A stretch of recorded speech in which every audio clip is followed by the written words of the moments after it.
თავი მერვე. როცა მეშვიდე ბეჭედი ახსნა, დუმილი ჩამოვარდა ცაში. ასე ნახევარ საათს. ვიხილე 7 ანგელოზი, რომლებიც ღვთის წინ იდგნენ და მიეცა მათ 7 საყვირი. მოვიდა სხვა ანგელოზი და დადგა სამსხვერპლოსთან და ოქროს საცეცხლური ეპყრა და მიცემული ჰქონდა ბევრი საკმეველი, რათა ყველა წმიდას ლოცვებთან ერთად მიეტანა ოქროს სამსხვერპლოზე ტახტის წინ.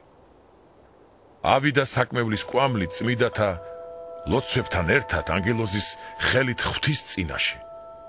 აიღო ანგელოზმა საცეცხლური, აავსო იგი ცეცხლით სამსხვერპლოდან და ჩამოაგდო დედამიწაზე. და იქმნა ქუხილნი და ხმანი და ელვანი და მიწის ცვრა. 7 ანგელოზი, რომელთაც 7 საყვირი ჰქონდათ, მოემზადა დასაყვირებლად. პირველმა დააყვირა საყვირს და წარმოიშვა სისხლნარევი სეტყვა და ცეცხლი და გადმოგდებული იქნა დედამიწაზე. მიწის მესამედი დაიწვა, ხეების მესამედი დაიწვა და მწვანე ბალახი მთლიანად გადაიბუგა. მეორე ანგელოზმა დააყვირა საყვირს და რაღაც მსგავსი ალმოდებული დიდი მთისა გადმოდებულ იქნა ზღვაში და ზღვის მესამედი სისხლად იქცა. ამოწყდა ზღვაში სულდგმულთა მესამედი და ხომალდების მესამედი.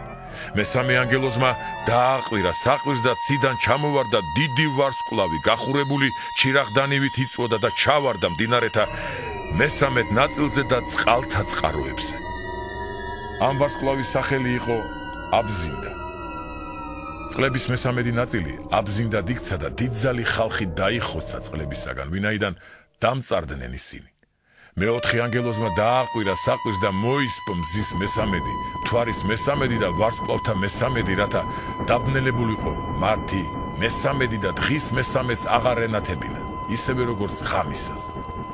ვიხილე და მოусმინე ერთ არწივს, რომელიც ცის შუაში დაფრინავდა და დიდი ხმით ამბობდა: ვაი, ვაი, ვაი, დედამიწაზე მცხოვრებთ 3 ანგელოზის საყვირთა დანარჩენი ხმებისაგან, რომელთაც მოუწევთ დაყვირება.